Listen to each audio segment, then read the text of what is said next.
Good afternoon everyone, it's 3 PM। आज का date 30 दिसंबर है। 2 दिन बचे 2020 खत्म होने के लिए। 1.5 दिन ही बचा है वैसे देखो तो। ठीक है, अपन स्टार्ट करते हैं। तो बेसिक कैरेक्टर के कुछ क्वेश्चंस अपन को डिस्कस करने हैं। लास्ट टर्न पे हम लोगों ने बेसिक कैरेक्टर स्टडी किया था, उसके कुछ क्वेश्चंस हम लोग यहाँ पे लिखेंगे।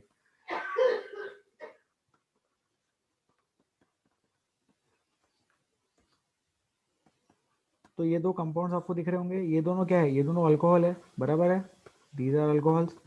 तो अल्कोहल्स क्या होते हैं? अल्कोहल्स एसिडिक कैरेक्टर और बेसिक कैरेक्टर दोनों शो करते हैं। ऐसे ही अपन ने कुछ क्वेश्चंस डिस्कस किए थे जिसमें हमने H को हटाया था और फिर O के निगेटिव चार्ज की स्टेबिलिटी की बात की थी। लेकिन अब यहाँ पर हम लोगों को क्या डिस्कस करना है? यहाँ पर हम लोगों को बेसिक कैरेक्टर डिस्कस करना है। बेसिक कैरेक्टर का मतलब लोन पेयर के रिस्पेक्ट में हम लोगों को बात करनी है, अवेलेबिलिटी ऑफ निगेटिव चार्ज के रिस्पेक्ट में बात करनी है। तो यहाँ पे जो लोन पेयर दिखाई दे रहा है, ये ऑक्सीजन के पास 2 लोन पेयर होते हैं, पता है सबको। तो ये 2 लोन पेयर्स के रिस्पेक्ट में availability of lone pair, availability of negative charge, इसके बारे में अपन को बात करनी है। तो 2 कंपाउंड्स है, इसको अपन सॉल्व करें। P and Q। अल्कोहल्स का बेसिक कैरेक्टर कंपेयर हो रहा है। पहले हम लोगों ने एसिडिक कैरेक्टर कंपेयर किया था। ध्यान से सोचिए और इसको सॉल्व करें।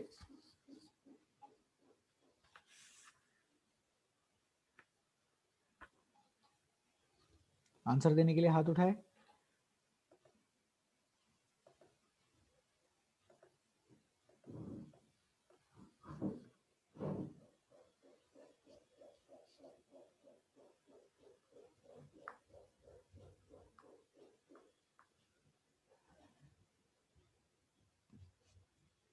बताइए ओम।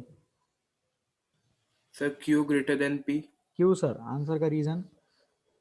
सर वो निगेटिव चार्ज ज़्यादा बढ़ रहा है इसलिए। निगेटिव चार्ज ज्यादा क्यों बढ़ रहा है? क्योंकि सर ज़्यादा कार्बन आइटम है तो चार्ज डेंसिटी बढ़ेगी। बहुत बढ़िया, ज्यादा प्लस आई लग रहा है क्यों में। करेक्ट आंसर, ज्यादा नेबर्स तो ज्यादा प्लस आई। तो सब लोग आंसर लिख लेंगे क्यू ग्रेटर देन पी। अब इसी के साथ में लोग ऐसे लिखेंगे, कंपेयर करके लिखना है अपने को। P greater than Q acidic character. तो हमें ये चीज भी यहाँ पे समझ में आ रहा है कि जिसका एसिडिक कैरेक्टर ज्यादा उसका बेसिक कैरेक्टर कम। तो आप लोगों के नोटबुक्स में 2 पॉइंट्स होने चाहिए। एक तो Q greater than P basic character के लिए, उसके रीजन के साथ में। और दूसरा पॉइंट ये रहना चाहिए कि एसिडिक कैरेक्टर और बेसिक कैरेक्टर एक दूसरे के इन्वर्स रहते हैं। जो जितना ज्यादा बेसिक है वो उतना कम एसिडिक रहेगा, और जो जितना कम बेसिक है उतना ज्यादा एसिडिक रहेगा। तो ये पॉइंट्स आपके पास होने चाहिए लिखे हुए, प्लीज इसको लिख लो।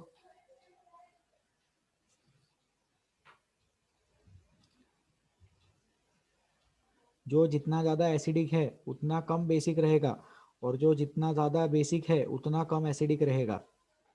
दोनों चीजें इन्वर्सली चलती है। और इस सब के बीच में आता है वाटर, जो कि न्यूट्रल है। और एसिडिक भी और बेसिक भी और एम्फोटेरिक भी सब कुछ है। ठीक है, और प्रैक्टिस करेंगे अपन इसकी। डिलीट करेंगे इसको।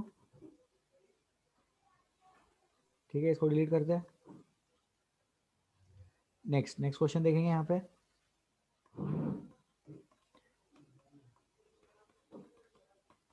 इसका बेसिक कैरेक्टर कंपेयर करो।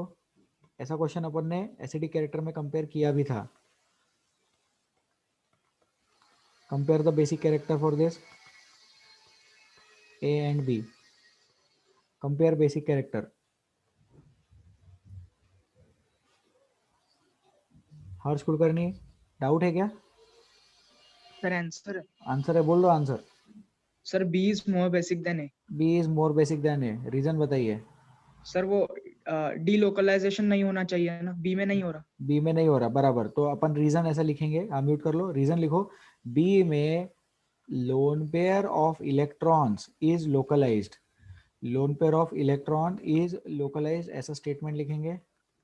एंड ए वाले में lone pair is delocalised. A वाले में लोन पेयर इज डीलोकलाइज्ड। तो बी में अवेलेबिलिटी ज्यादा है। Availability of negative charge, availability of negative charge is more in B. Availability of negative charge is more in B compound. फिर acidic character क्या था इसका? I guess acidic character A greater than B था, क्योंकि ए में resonance हो रहा था, राइट। ए में नेगेटिव चार्ज को रेजोनेंस स्टेबिलिटी मिल रही थी। तो ए वाला अपन लिख सकते हैं मोर एसिडिक। तो देयरफॉर बी वाला हो जाएगा मोर बेसिक। तो ये भी एक तरीका है जिसमें आप लोग एसिडिक और बेसिक कैरेक्टर कंपेयर कर सकते हैं।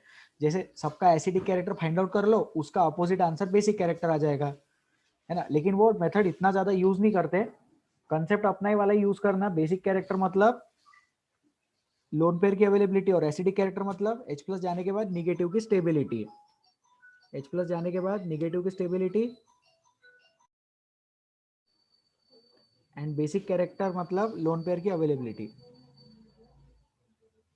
ठीक है, तो आंसर्स लिख लेंगे।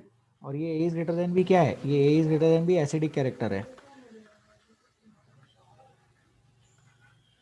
ठीक है, हो गया ये। आगे बढ़े अपन, चलो आगे बढ़ते हैं। किसी को कोई डाउट इसमें, किसी को पूछना है, डिलीट करें इसको। ठीक है, let us move ahead.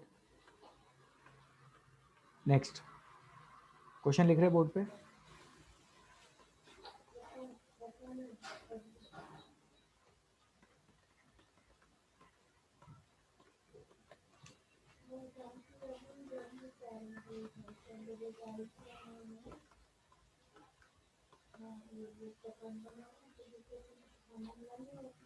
PQR, please try.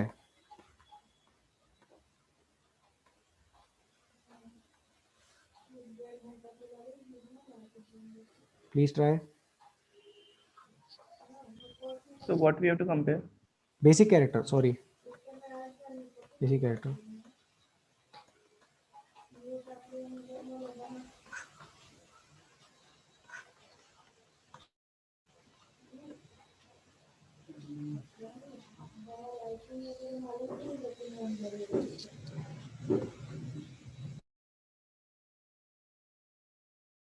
Raise your hands to give the answer.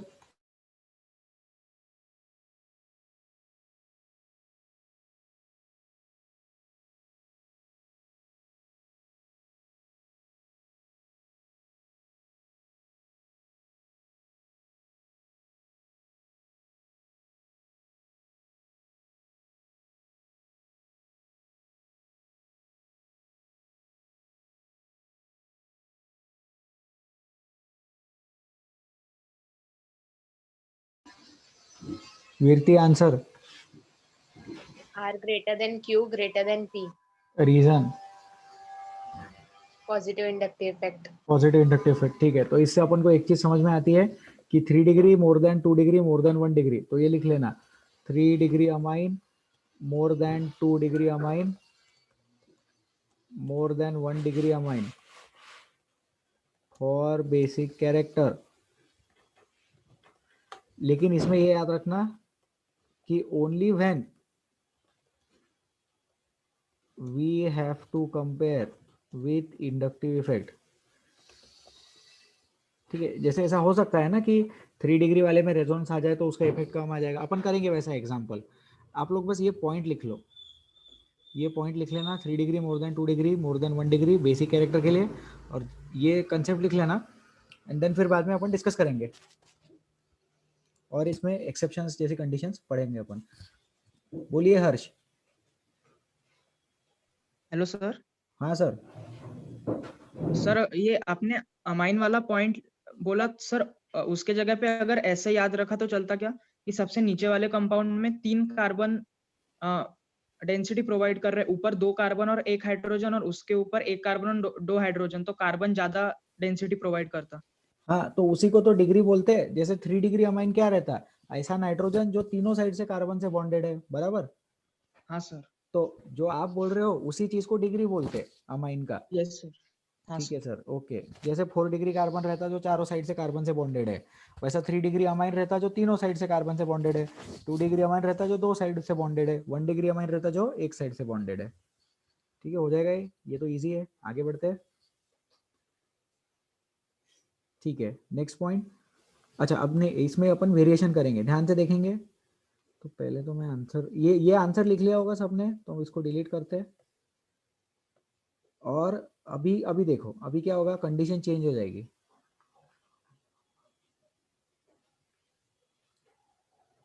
अब सोचो, अब PQR में कंपेयर करने बोले तो कैसे करेंगे।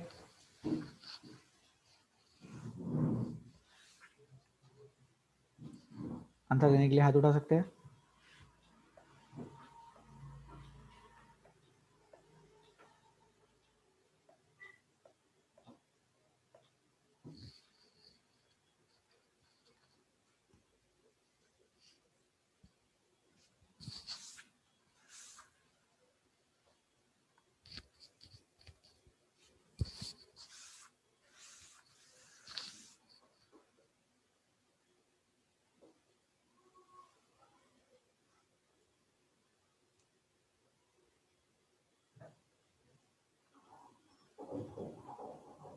आंसर देने के लिए हाथ उठाए। दोनों ने आंसर पहले दिया है, ट्राई करो।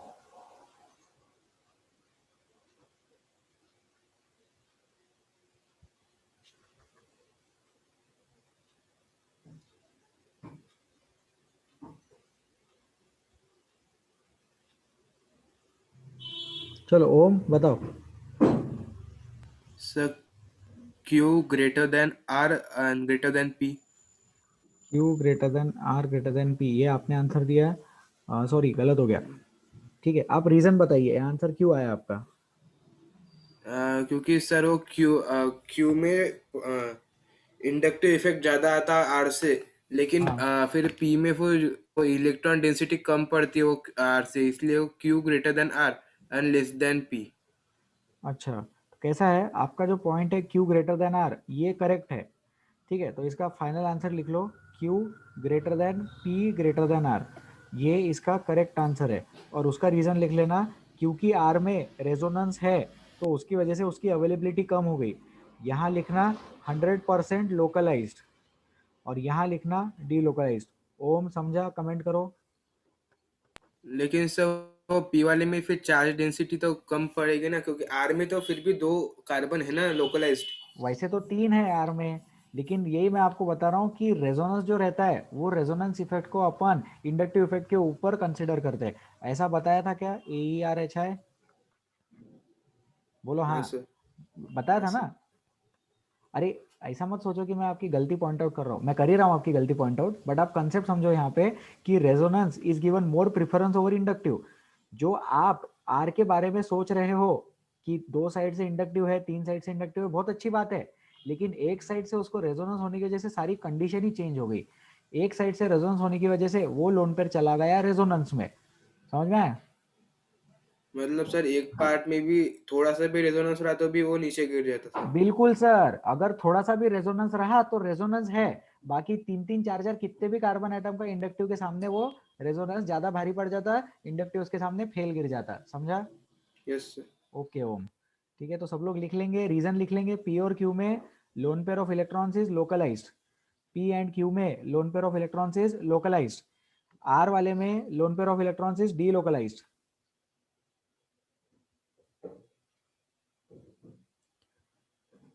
आर वाले में lone pair of electrons is D localised.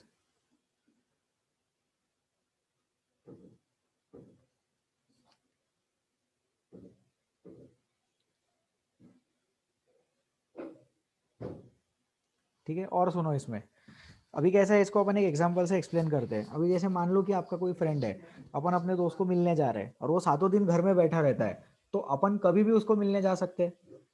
Monday to Sunday वो ऑलवेज अवेलेबल है, तो कभी भी चले जाओ वो मिल जाएगा। तो वो कंडीशन हो गई पी और क्यू जैसा।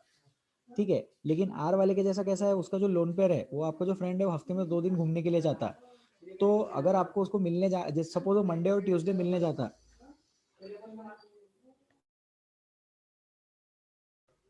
मंडे और ट्यूसडे अगर सपोज आपका फ्रेंड घूमने के लिए जाता, तो अपन ऐसे कभी भी नींद में से उठ के उसको मिलने नहीं जा सकते। अपने को कैलेंडर देखना पड़ेगा कि आज मंडे या ट्यूसडे तो नहीं है। अगर मंडे ट्यूसडे होगा तो अपन उसको मिलने नहीं जाएंगे। तो उस कंडीशन में अपना फ्रेंड आर जैसा है जो डीलोकलाइज्ड है। थोड़े थोड़े देर के लिए वो डीलोकलाइज हो रहा है, तो थोड़ा थोड़ा वो घर के बाहर जा रहा है, तो हफ्ते के 2 दिन चले गए। तो सोच के जाना पड़ेगा ना उसको, अगर मिलने जाना है तो। पी और क्यू में कैसा है, हम कभी भी जा सकते हैं। आई होप ये पॉइंट सबको समझ में आया। तो लोकलाइज और डीलोकलाइज का कंसेप्ट क्लियर हो गया यहाँ पे। Let us move ahead. Next, next condition, next question देखो।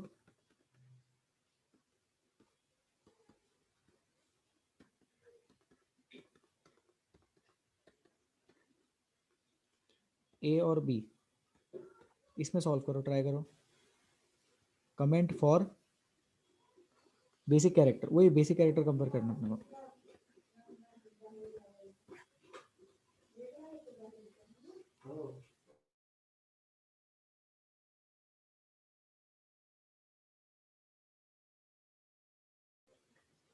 सॉल्व करो, ए और बी बेसिक कैरेक्टर कंपेयर करो।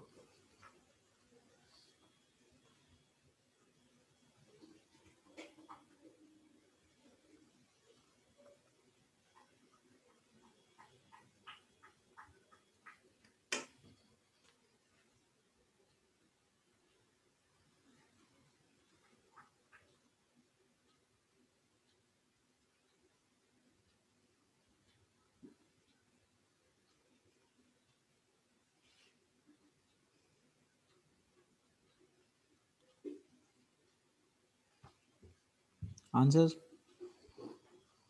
जल्दी ट्राई करो, बहुत ज़्यादा डिफिकल्ट नहीं है। नाइट्रोजन के ऊपर लोन पेयर बनाना और यहाँ पे हाइड्रोजन भी बनाना, मतलब अब मैंने हाइड्रोजन नहीं लगाया है, लेकिन हाइड्रोजन तो दिखाना पड़ेगा ना अपने को वैलेंसी फुलफिल करने के लिए।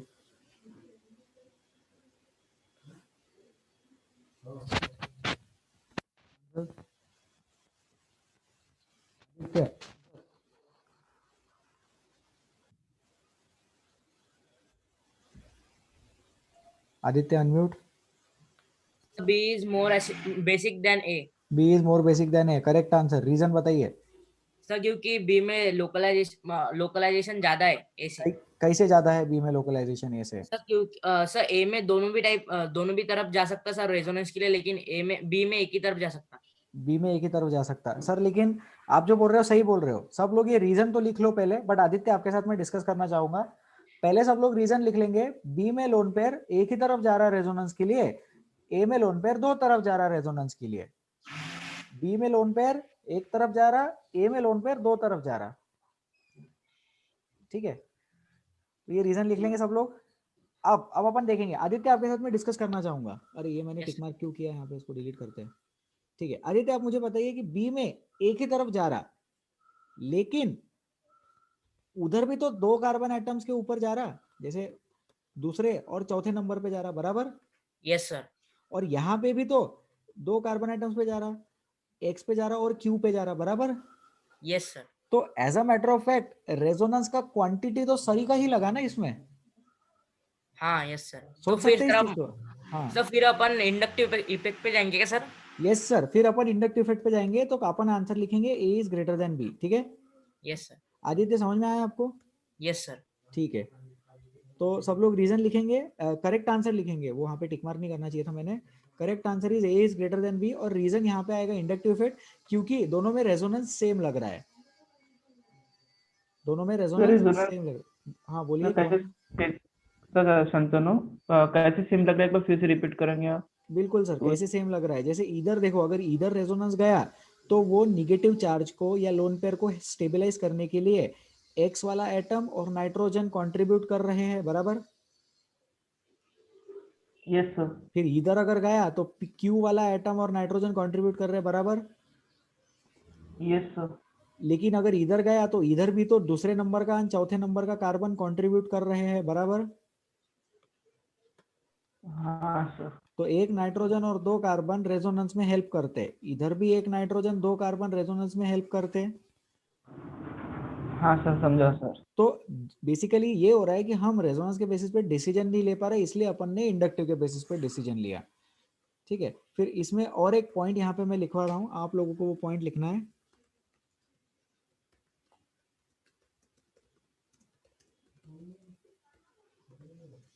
ये पॉइंट सब लोग लिख लेंगे नोटबुक में। Extended conjugation is better than cross conjugation, इसको एक्सप्लेन करेंगे अपन अभी। Please write down this point. Extended conjugation is better than cross conjugation. तो जो ए वाले में हो रहा है वो है क्रॉस कॉन्जुगेशन,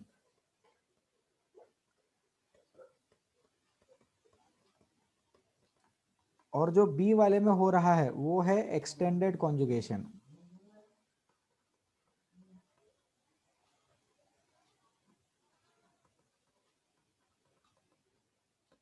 ठीक है, क्रॉस कॉन्जुगेशन मतलब इधर उधर, और एक्सटेंडेड कॉन्जुगेशन मतलब इधर इधर।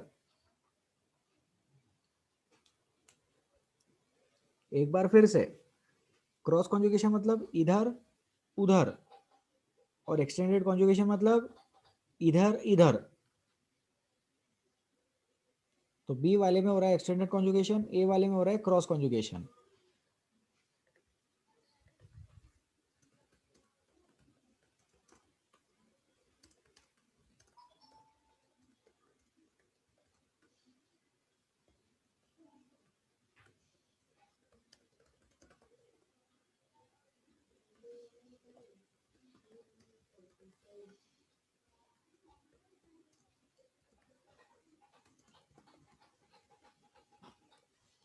In such cases, more is the resonance, less will be the basic character.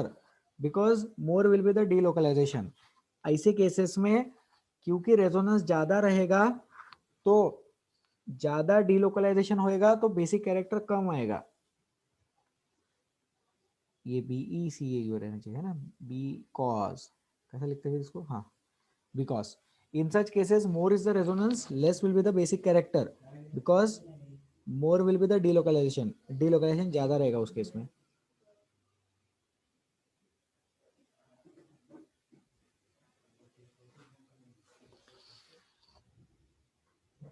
ठीक है, चले आगे। यहाँ तक हाथ उठा के पूछ लो किसी को कोई डाउट है तो। ये भी अपन ने बेसिक कैरेक्टर का क्वेश्चन सॉल्व किया यहाँ पे। Any doubts, any difficulties? No doubts? ठीक है, नेक्स्ट और सॉल्व करेंगे। क्वेश्चन क्वेश्चन लिख रहे बोर्ड पे।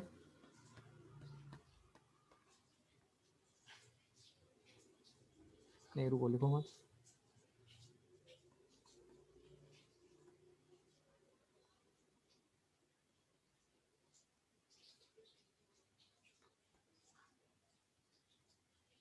जाने दो, छोड़ो।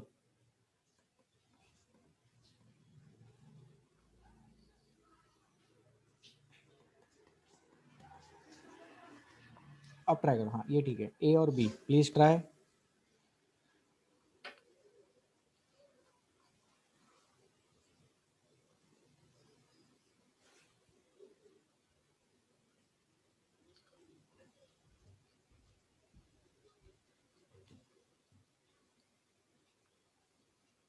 ए बी,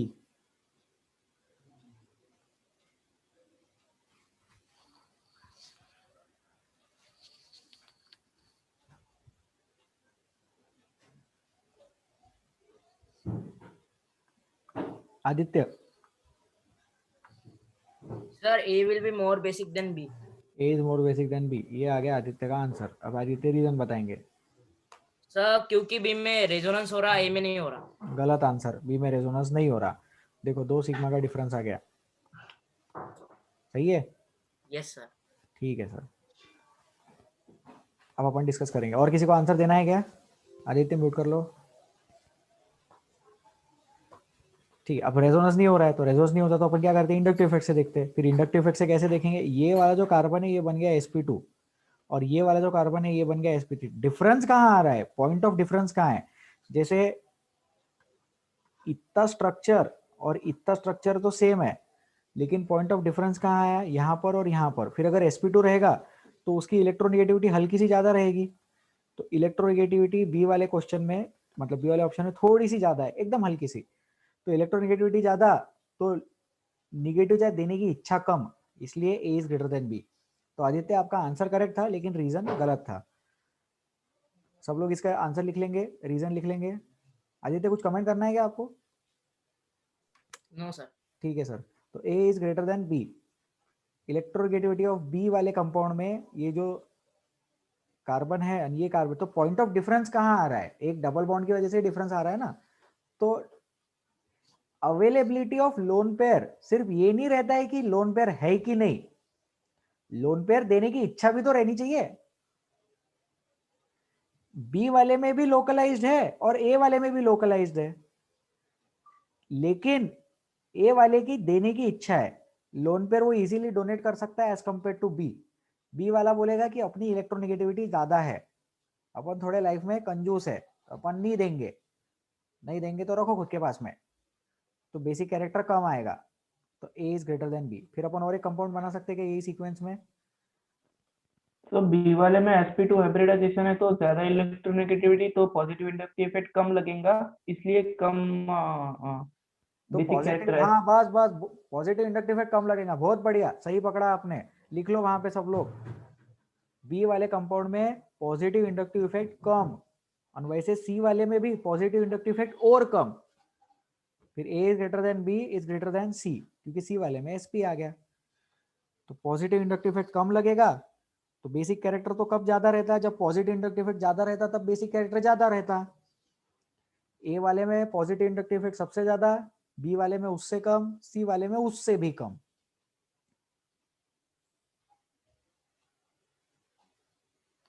ठीक है, रीजन लिखते जाना यार, जो भी अपन क्लास में क्वेश्चंस ले रहे हैं उसके साथ आप लोग प्लीज रीजंस लिखते रहे, क्योंकि आगे चल के जब आप क्लास नोट से रिवाइज करेंगे तो ये रीजंस बहुत ज्यादा काम में आएंगे। ठीक है, कोई भी मेडिकल बैच से एक स्टूडेंट हाथ उठाओ रहे प्लीज, मेडिकल स्टूडेंट से, मेडिकल बैच से, NB13 medical students please raise your hands. Shantanu unmute. Yes sir. Sir पेस में GOC चल रहा है क्या?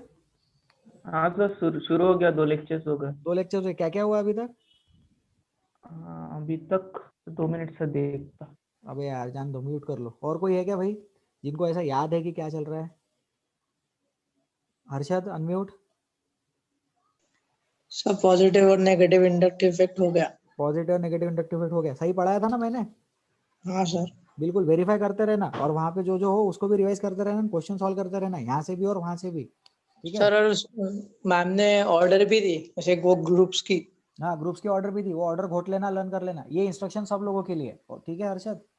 Yes sir. और एक चीज का ध्यान रखे, क्या होता है कि यहाँ पे पहले हो गया तो वहां रिवीजन जैसा लेना, वहां पहले हो गया तो यहाँ रिवीजन जैसा लेना, और दोनों का यूनियन पढ़ाई करना। जो पॉइंट्स मैंने पढ़ा है वो भी पढ़ना, जो पॉइंट्स वहां पढ़ा रहे वो भी पढ़ना, और ऐसा पूरा टॉपिक प्रिपेयर करना, और प्लीज क्वेश्चन सॉल्व करना मत भूलना। ठीक है, इंजीनियरिंग वालों में से कोई हाथ उठा लो please, NB13 engineering batch. Harsh unmute. Sir वो कार्बन आयन, कार्बोकटायन और फ्री रेडिकल पढ़ा के हो गया। कार्बन आयन फ्री रेडिकल सब हो गया क्या? हाँ सर। स्टेबिलिटी आया क्या उसका? स्टेबिलिटी मतलब पूरा नहीं, जस्ट थोड़ा थोड़ा स्टार्ट किया। थोड़ा थोड़ा तो बनता कैसे है ये सिखाया। हाँ। और इंडक्टिव इफेक्ट, रेजोनेंस ये हुआ क्या? नहीं वहां तक पहुंचे ही नहीं अब तक। अच्छा जस्ट एकदम स्टार्टिंग है, ठीक है म्यूट कर हाँ लो। और एक चीज सुनो भाई ध्यान से, अभी मेरे को याद आ गया तो मैं आपको लोगों को बता देता हूँ। क्या होता है कि ऑर्गेनिक केमिस्ट्री में पढ़ाने का हर पर्सन का, हर टीचर का, हर टेक्स्ट बुक का, वीडियो लेक्चर जो कुछ भी है, सबका एक सीक्वेंस अलग अलग रहता है। कोई लोग एक पर्टिकुलर कॉन्सेप्ट पहले पढ़ाते हैं, कोई लोग पर्टिकुलर कॉन्सेप्ट बाद में पढ़ाते हैं, so that can very, that can depend. ये चीज आगे चल के बहुत ज्यादा आप लोगों के ध्यान में आएगा। ठीक है, तो मेरा भी लेक्चर्स का सीक्वेंसिंग थोड़ा आगे पीछे रहेगा, जो आप लोग पेस में पढ़ रहे हो उसके अकॉर्डिंग।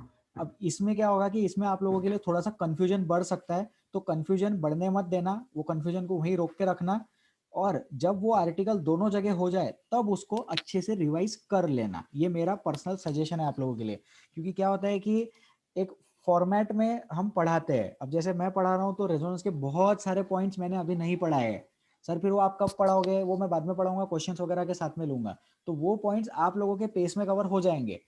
तो उसके डाउट्स एंड डिफिकल्टीज आप लोग पूछ सकते हो, क्वेश्चन सॉल्व करते रहो, लेकिन कुछ पॉइंट्स वहां पे बाद में पढ़ाएंगे वो मैं पहले पढ़ा दूंगा, सो इट कैन वेरी, तो आप लोग इस चीज का ध्यान रखें।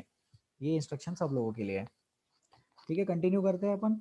तो ये हो गया फिर बेसिक कैरेक्टर, और क्वेश्चन है अपने उसमें बेसिक कैरेक्टर के लिए?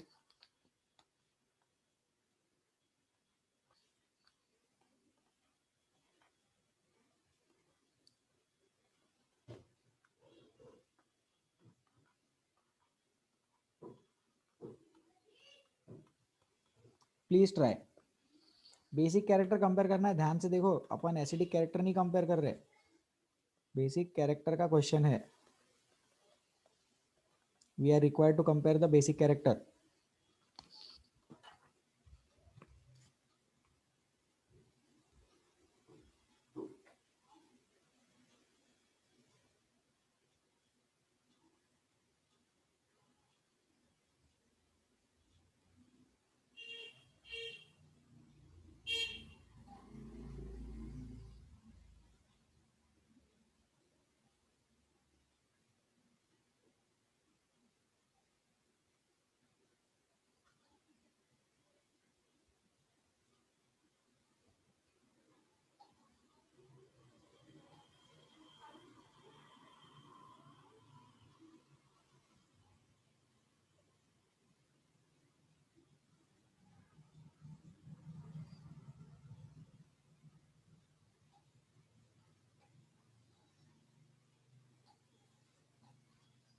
बताइए Harsh. Sir alcohol is more basic than COH। बराबर, A greater than B, alcohol is more basic. तो ये अल्कोहल है फिनॉल, और ये है benzoic acid. Benzoic acid, note कर लो। ठीक है, उसका रीजन लिखना, ये तो एसिड ही है, बेंजोइक एसिड नाम में ही एसिड है ना, नाम में ही अगर एसिड है तो ऑब्वियसली उसका बेसिक कैरेक्टर कम रहेगा और अल्कोहल का, फिनॉल का बेसिक कैरेक्टर ज्यादा रहेगा। तो phenol is more basic than carboxylic acid. ठीक है, तो ये भी लिख लिया होगा सबने। चले आगे नेक्स्ट। अब हम लोगों को स्टडी करना है अरोमेटिसिटी। तो ऐसा मतलब ये भी एक इफेक्ट जैसे ही अपन इसको ट्रीट करें, और अरोमेटिसिटी जो है वो बहुत ज़्यादा रिलेटेड है रेजोनेंस के साथ में। तो ऐसा अपन ने AER-HI डिस्कस किया था ना। तो I stand for inductive, H stand for hyperconjugation, R stand for resonance, E stand for electromeric and A stand for aromaticity. तो वो अरोमेटिसिटी अपन यहाँ पे डिस्कस कर रहे हैं। तो अरोमेटिसिटी जो है सबसे ज़्यादा प्रायोरिटी वाला चीज़ है। ये इफेक्ट के ऊपर और कोई दूसरा इफेक्ट काम नहीं करता। अरोमेटिसिटी बोल गए कि बात खत्म हो गई। तो जैसे केमिकल बॉन्डिंग में आप लोगों ने पढ़ा होगा कि कोई चीज़ का आंसर नहीं समझ में आया तो या तो उसको वैन डर वाल फोर्स लगा देते थे या तो हाइड्रोजन बॉन्डिंग बोल देते थे। कोई चीज़ का रीजन पूछा ये क्यों हो रहा है, हाइड्रोजन बॉन्डिंग। तो वैसे ऑर्गेनिक केमिस्ट्री में भी ये वाली चीज़ यहाँ कैसे क्यों आया, एरोमेटिसिटी की वजह से आया। ऐसे अपन बहुत बार यूज करने वाले हैं, आप लोगों को पता चलेगा। तो अरोमेटिसिटी का क्या होता है, कंसेप्ट होता है जिसको बोलते हैं Huckel's rule. Huckel's rule, Huckel's 4n + 2 पाई रूल, 4n + 2 ब्रैकेट लगा के पाए इलेक्ट्रॉन्स, ऐसा उसका रूल है। ठीक है, तो अरोमेटिसिटी की कंडीशन होती है। तो मैं वो कंडीशंस लिख रहा हूँ, आप लोग वो लिखेंगे और उसको लर्न करेंगे।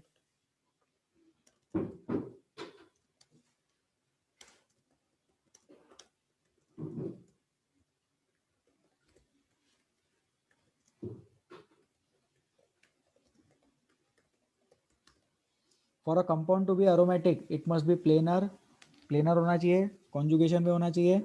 System must be planar, system must be in conjugation, system must have 4n + 2 4n + 2 pi electrons होने चाहिए उस कंपाउंड में। और कोई 5 रूल्स है, साइक्लिक भी होना चाहिए। हाँ, साइक्लिक भी इम्पोर्टेंट है। और क्या है बाकी, तो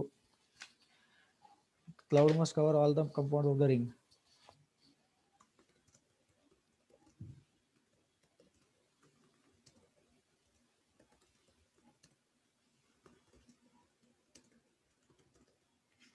हाँ भाई, तो ये लिख लेंगे, ये कंडीशंस है, 5 कंडीशन रहती है उसमें। System must be in conjugation, system must have 4n + system of 4n + 2 pi electrons, system must be cyclic and the system must have all the electrons, नहीं all the electrons, हाँ सही है, लिख लो इसको जल्दी से। इसको हकल्स रूल भी बोलते हैं, हकल नाम का साइंटिस्ट था।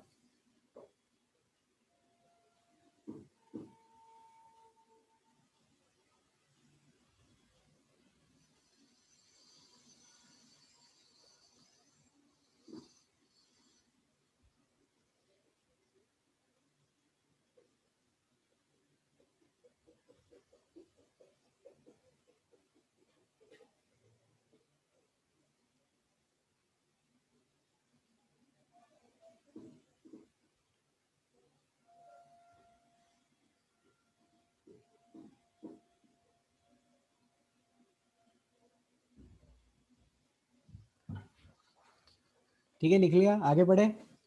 तो अपन अभी चेक करते हैं कोई कंपाउंड अरोमेटिक है कि नहीं है। ठीक है, तो ऐसे मैं कंपाउंड बना लेता हूँ यहाँ पे। बेंजीन चेक कर लेते हैं सबसे पहले। अपने को पता है बेंजीन क्या होता है, बेंजीन अरोमेटिक होता है, लर्न है अपने को। Simplest aromatic compound is benzene. ठीक है, अब सबसे पहले साइक्लिक है क्या, हाँ है। प्लेनर है क्या, हाँ है। प्लेनर क्यों है, ऑल कार्बन आइटम्स sp2 है इसमें। हाँ, all carbon atoms are sp2 therefore it is planar. उसमें रेजोनेंस है क्या, हाँ है। इलेक्ट्रॉन सब क्लाउड्स को कवर कर रहा है क्या, एटम्स ऑफ द रिंग को कवर कर रहा है क्या, हाँ कर रहा है। ध्यान से देखिए कि ये जो बेंजीन है इसमें ऐसे हाइड्रोजन आइटम्स भी रहते हैं, वहां तक पाई इलेक्ट्रॉन क्लाउड नहीं जाता है ना। या वो जो इलेक्ट्रॉन क्लाउड है वो पाई इलेक्ट्रॉन क्लाउड की बात कर रहे हैं अपन। तो वो पाई इलेक्ट्रॉन क्लाउड वहां तक नहीं जाता, ऑब्वियस बात है, बाहर रिंग के बाहर नहीं जाएगा, लेकिन पूरे रिंग में कवर होना चाहिए। हो गया कवर।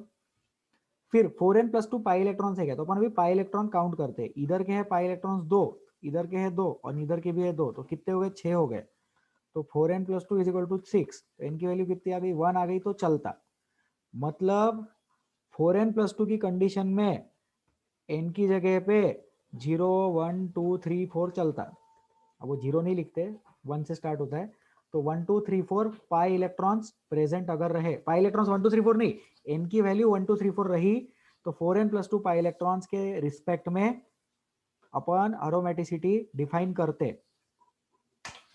तो 4n + 2 के रिस्पेक्ट में एरोमेटिसिटी डिफाइन होती है। तो ये सारी कंडीशंस फॉलो कर रहा है, इसलिए ये एरोमेटिक है। कौन? Benzene.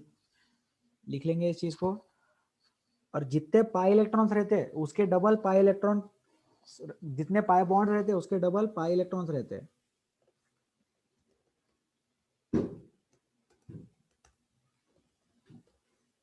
Pi bond into 2 = pi electrons.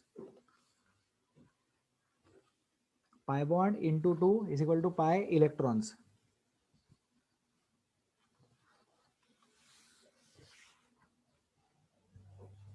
Pi bond into 2 = pi electrons.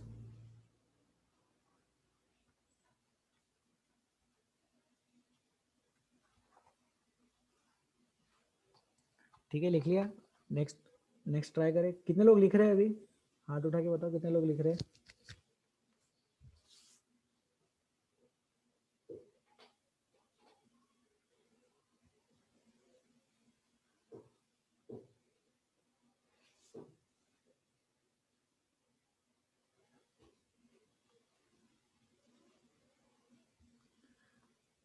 ठीक है, आगे बढ़े।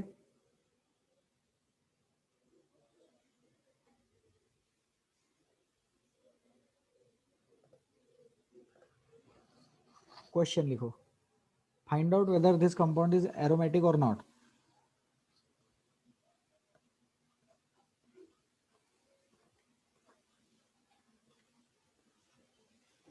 ये कंपाउंड एरोमेटिक है कि नहीं पता करें। आंसर देने के लिए हाथ उठाए।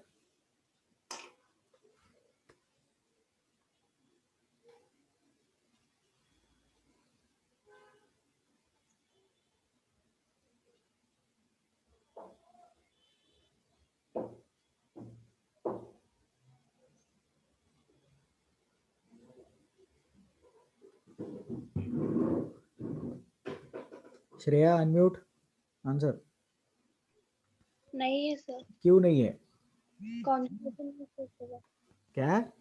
कॉन्जुगेशन नहीं शो कर रहा। कॉन्जुगेशन नहीं शो कर रहा। Very good. तो यहाँ पे लिखना ये वाला कार्बन एटम sp3 है, पूरा कॉन्जुगेशन नहीं है। कंपाउंड क्या हो गया? आउट ऑफ द प्लेन चला गया। पूरा कॉन्जुगेशन नहीं है, ये रीजन लिखना। आउट ऑफ द प्लेन चला गया। sp3 कार्बन जो रहता है वो 3 डिग्री वाला 3D रहता है ना, प्लेनर नहीं रहता है।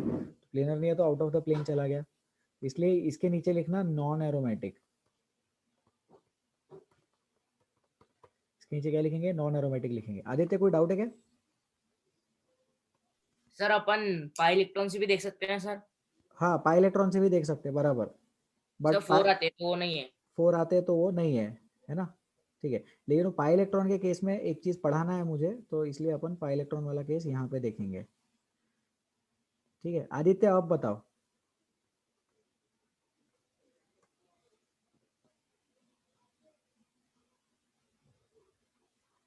हेलो आदित्य।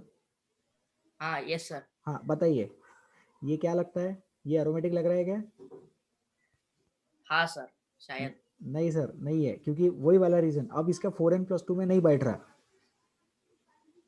हाँ है ना? Yes sir.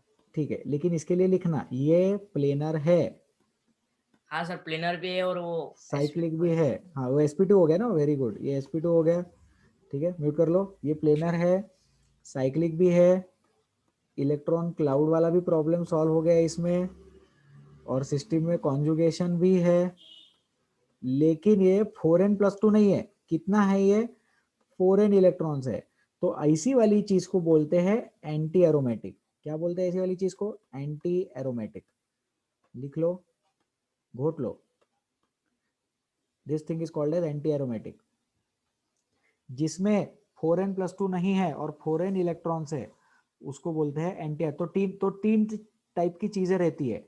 3 टाइप की चीजें कौन सी रहती है? एरोमेटिक, नॉन एरोमेटिक और एंटी एरोमेटिक। ऐसे 3 टाइप की चीजें देखने को मिलती है। हर स्कूल करनी बताइए। सर वो इलेक्ट्रॉन क्लाउड वाला प्रॉब्लम कैसे सॉल्व हो गया इसमें? क्योंकि पूरे रिंग में रेजोनेंस है। जैसे देखो ये रेजोनेंस करके इधर जाएगा तो पॉजिटिव चार्ज इधर बनेगा, बराबर। हाँ सर। फिर ये इधर जाएगा तो पॉजिटिव चार्ज इधर बनेगा, तो पूरे रिंग में रेजोनेंस हो गया ना। हाँ सर समझ ऊपर गया सर। वाले मुझे लगा था कि हाँ हाँ मतलब मुझे लगा कि हर जगह पे पाई बॉन्ड मतलब पहुंचना हाँ, चाहिए जैसे हर बेंजीन जगह में पे होता है। हाँ हाँ ठीक है। तो क्या होता है कि जब हम लोग पाई इलेक्ट्रॉन डेंसिटी बोलते, तब पाई इलेक्ट्रॉन डेंसिटी का मतलब एक्चुअली पाई बॉन्ड आए ऐसा जरूरी नहीं रहता। पॉजिटिव हाँ चार्ज नेगेटिव चार्ज भी पाई इलेक्ट्रॉन्स कहलाते हैं, ठीक है। Yes sir. हाँ good, sir. Very good, mute कर लो। तो सब लोग ये कंसेप्ट समझे यहाँ पे कि जो भी चीज अनहाइब्रिड वाले में है, जो भी चीज हाइब्रिडाइजेशन वाला अनहाइब्रिड, जो भी चीज अनहाइब्रिड वाले में है वो चीज पाई इलेक्ट्रॉन डेंसिटी में काउंट कर सकते।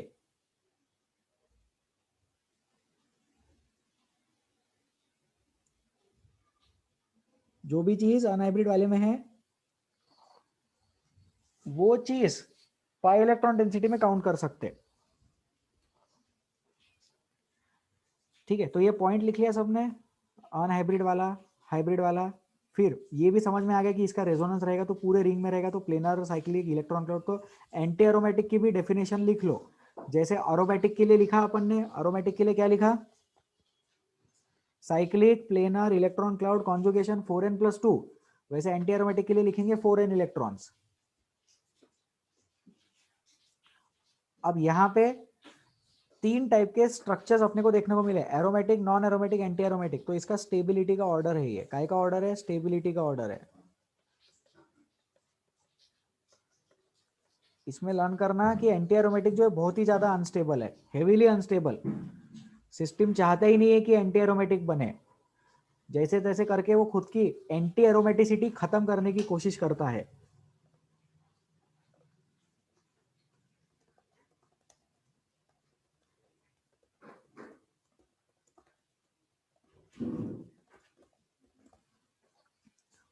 Anti aromatic is highly unstable even though it has resonance. उसमें रेजोनेंस है फिर भी वो अनस्टेबल है।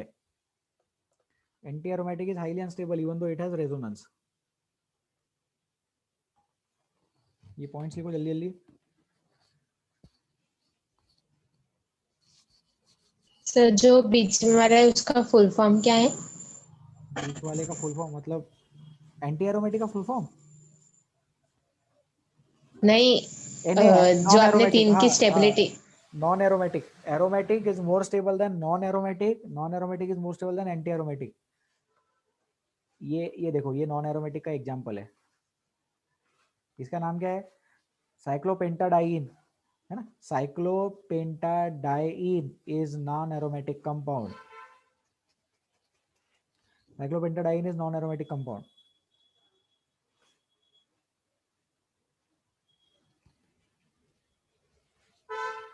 Cyclopentadiene is non aromatic compound. ठीक है, हो गया ये? और कोई डाउट इसमें? हेलो, ठीक है, आगे बढ़े। चलो आगे, डिलीट करें इसको।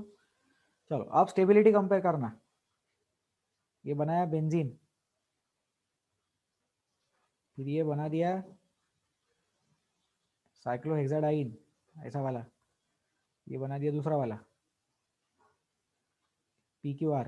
स्टेबिलिटी कंपेयर करें।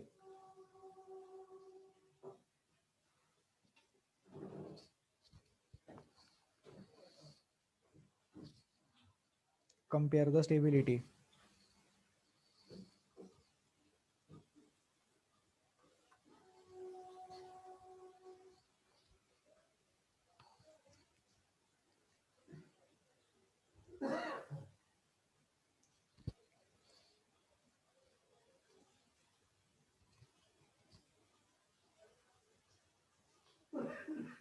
कंपेयर द स्टेबिलिटी,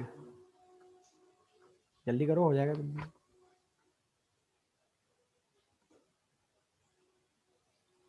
ये समझ में आया ना? साइक्लोहेक्सीन है, इसमें रेजोनेंस है, साइक्लोहेक्साडाइन है। Shantanu answer. So P will be more stable than Q than R. ठीक है, रीजन बताइए। सो पी में एरोमेटिसिटी है तो वो सबसे पहले आ ही गया, फिर हम्म। क्यू में रेजोनेंस है, फिर वही आ गया, बचा R। बराबर, correct answer, correct reason, P is greater than Q and R। P का रीजन एरोमेटिसिटी, Q वाले Q और R दोनों क्या है, नॉन एरोमेटिक है, और फिर उसमें Q ग्रेटर देन R क्यों हो गया, क्योंकि Q में कम से कम रेजोनेंस तो है, R में तो रेजोनेंस भी नहीं है। तो रीजन लिख लेना, P में एरोमेटिसिटी प्लस रेजोनेंस, Q में ओनली रेजोनेंस, और R में कुछ भी नहीं। P में लिखना एरोमेटिसिटी प्लस रेजोनेंस, Q में लिखना ओनली रेजोनेंस, और R में लिखना कुछ भी नहीं।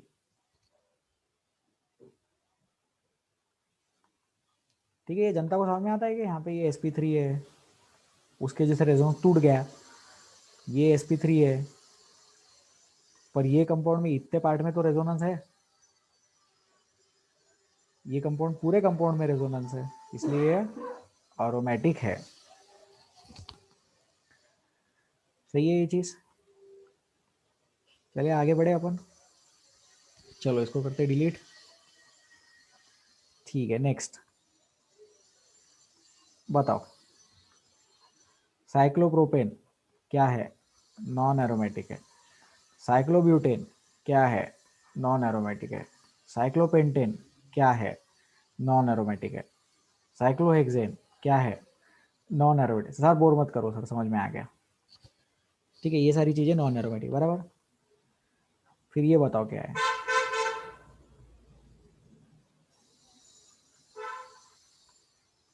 ये बताओ क्या है, सोचो, ट्राई करो।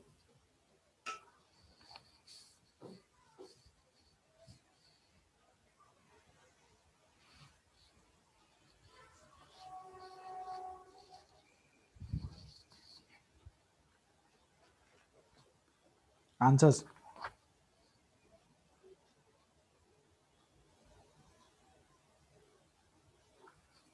आदित्य।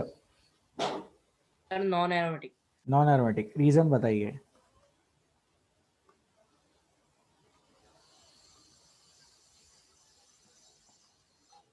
आदित्य रीजन। सर वो ऊपर वाला कार्बन sp2 नहीं है। बहुत बढ़िया, ऊपर वाला कार्बन sp2 नहीं है, sp3 है, उसके वजह से आउट ऑफ द प्लेन चला गया, ये नॉन एरोमेटिक है। करेक्ट आंसर, म्यूट कर लो, वेरी गुड। ये बताओ, ये हो जाएगा, चलो आप ही बताओ।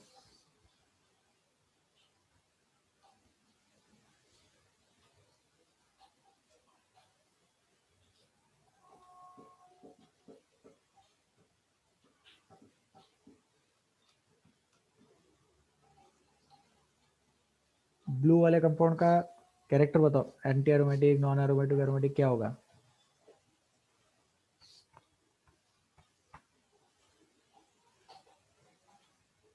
हर्ष। Sir non non aromatic. नहीं, ये एंटी एरोमेटिक है। सर इसमें एंटी के लिए तो 4n पाई बॉन्ड्स लगते हैं ना। तो 4n है ना, निगेटिव चार्ज के दो, और ये वाले दो, अरे हाँ। है ना। ठीक है, तो ये इससे अपने को सीखने को मिला, निगेटिव चार्ज के 2 इलेक्ट्रॉन लेना। तो बस लर्न कर लेना, क्या लर्न करना, पाई बॉन्ड के लिए 2 गिनना, निगेटिव के लिए 2 गिनना, पॉजिटिव के लिए 0 गिनना, और फ्री रेडिकल के लिए 1 गिनना। ये लर्न भी कर लिया तो भी सफिशिएंट है, और कॉमन सेंस से भी आता ना ये। पाई बॉन्ड में 2 इलेक्ट्रॉन से पाई बॉन्ड बनता, सिग्मा बॉन्ड तो वहीं जगह के जगह पे है। पाई बॉन्ड मूव करता ना रेजोनेंस में, निगेटिव चार्ज भी मूव करता रेजोनेंस में, तो निगेटिव चार्ज के लिए 2 इलेक्ट्रॉन ले सकते हैं, पॉजिटिव चार्ज के लिए 0 इलेक्ट्रॉन्स लेना, चार्ज ही नहीं है वहां पे। अनफ्री रेडिकल के लिए भी 1 इलेक्ट्रॉन ले लेना। सही है, चले आगे।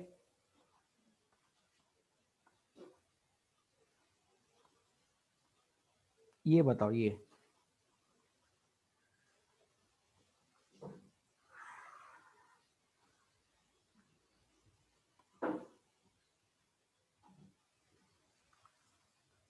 ठीक है, वेट करते हैं आंसर देने के लिए।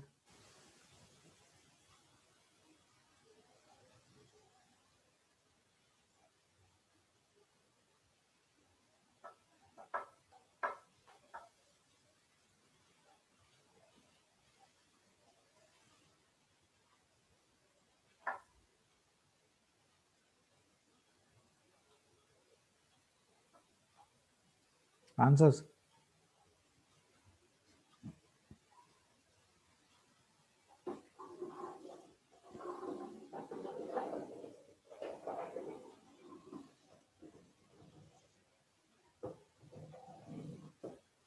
चलो बताओ आदित्य, सर नॉन एरोमेटिक है। रीजन बताए। सर पाई इलेक्ट्रॉन 5 है।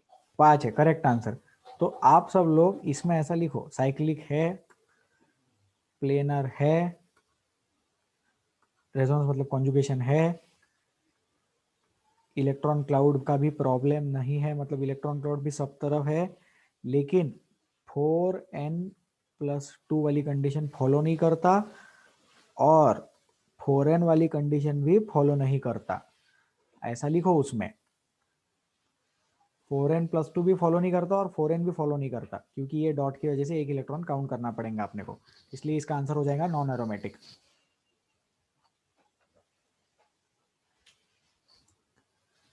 चले आगे।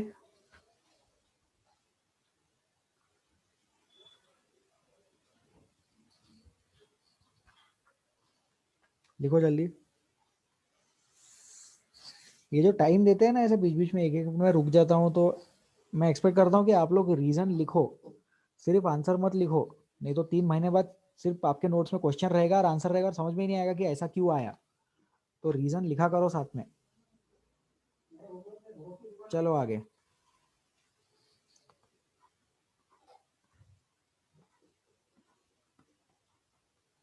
ये ट्राई करो, प्लीज ट्राई।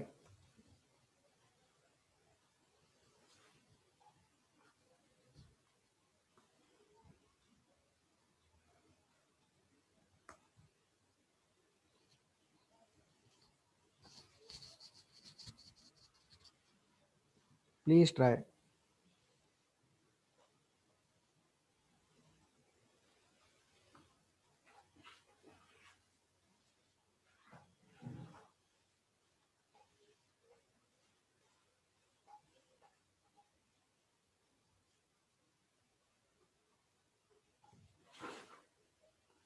बताइए आदित्य।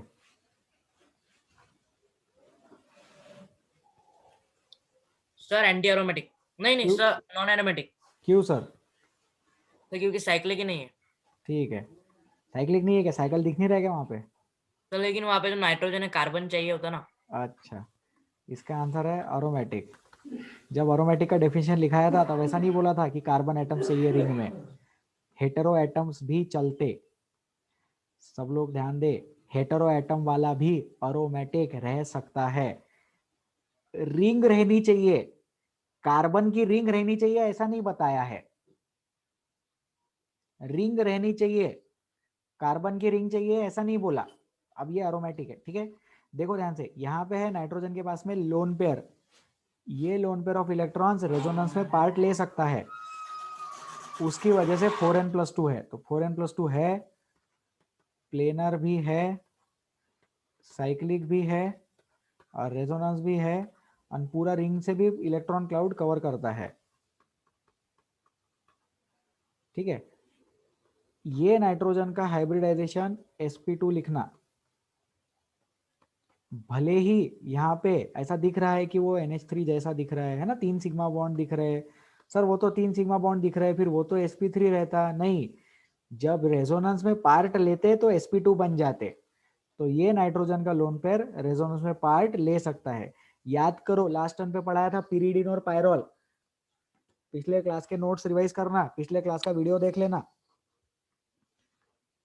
नाइट्रोजन का लोन पेयर रेजोनेंस में पार्ट लेता है इस कंपाउंड में, नाइट्रोजन का लोन पेयर रेजोनेंस में पार्ट लेता है इस कंपाउंड में, ठीक है। ठीक है Aditya, unmute, comment, yes sir. Mute, thank you sir. तो नाइट्रोजन का लोन पेयर इस कंपाउंड में रेजोनेंस में पार्ट लेता। अब ये 6 मेंबर्ड कंपाउंड, ये भी एरोमेटिक, इसका लोन पेयर रेजोनेंस में पार्ट नहीं लेता, इसका lone pair out of the plane, काले वाले बॉक्स के कंपाउंड का lone pair out of the plane, काले वाले बॉक्स के कंपाउंड का lone pair out of the plane, अगर वो लोन पेयर रेजोनेंस में पार्ट लेता तो एंटी एरोमेटिक बन जाता। सोचो कैसे, फिर 4n आ जाता। अभी 4n+2 है, अगर वो लोन पेयर पार्ट लेता तो एंटी एरोमेटिक बन जाता। अगर वो लोन पेयर पार्ट लेता तो एंटी एरोमेटिक बन जाता। यहाँ पे वो लोन पेयर पार्ट नहीं ले रहा है क्योंकि वो आउट ऑफ द प्लेन है, परपेंडिकुलर टू द प्लेन है। Lone pair is perpendicular to the plane. हो जाएगा, चले आगे, चलो आगे। यस सर, चलो सर, आप चलो, हम आपके पीछे पीछे आते हैं।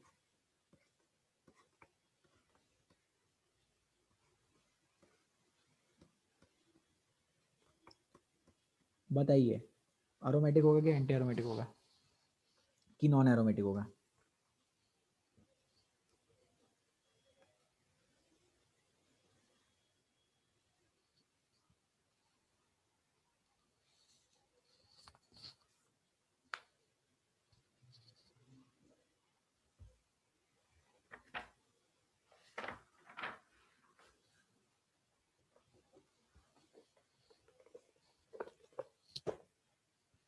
आंसर्स?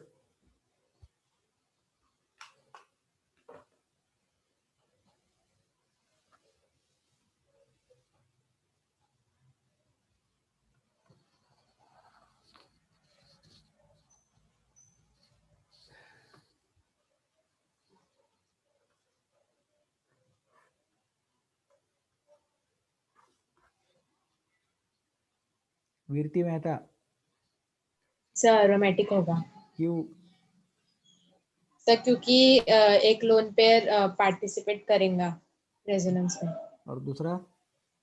दूसरा out of the plane. Very good, correct answer, aromatic. Reason लिख लेना।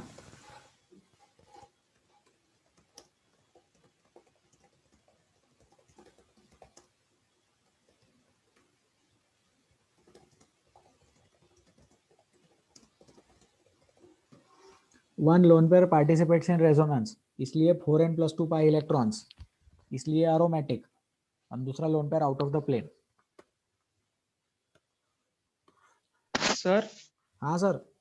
सर ये कैसे पता चलेगा कि कब लोन पेयर पार्टिसिपेट करेगा कब नहीं करेगा? हाँ, वो उसका हाइब्रिडाइजेशन देखना पड़ता। अब जैसे H2O है तो H2O वैसे तो sp3 रहता 2 सिग्मा बॉन्ड के साथ में, पर अगर उसके बाजू में एक पाई बॉन्ड आ गया तो उसका लोन पेयर पार्टिसिपेट करता। जैसे ये इस कंपाउंड में लोन पेयर पार्टिसिपेट नहीं कर रहा क्योंकि वो नाइट्रोजन का पाई बॉन्ड पार्टिसिपेट कर रहा है, हाँ लेकिन इस कंपाउंड में नाइट्रोजन का लोन पेयर पार्टिसिपेट कर रहा। वो एक सिग्मा के डिफरेंस के बाद आया लोन पेयर कि पार्टिसिपेट कर जाता। ओके। इधर लोन पेयर पार्टिसिपेट नहीं करता, इधर लोन पेयर पार्टिसिपेट करता। ठीक है, तो सर वो लर्न कर लेना ना सिग्मा का डिफरेंस। बस एक सिग्मा का डिफरेंस रहा कि लोन पेयर रेजोनेंस में पार्टिसिपेट करता ही है यस सर। हमेशा। ठीक है, बहुत बढ़िया। चलो लास्ट क्वेश्चन आज का, 1-2 मिनट एक्सटेंड कर लेंगे अपन। ये बताओ, ये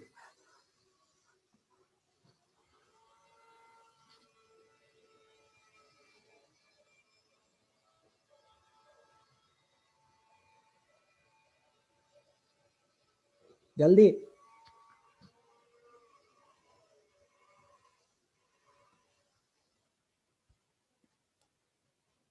बताओ आदित्य। तो नहीं है, non aromatic. Non aromatic, correct,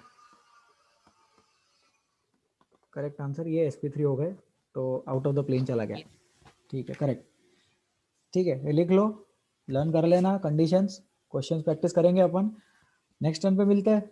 okay, bye bye, please take care of yourselves.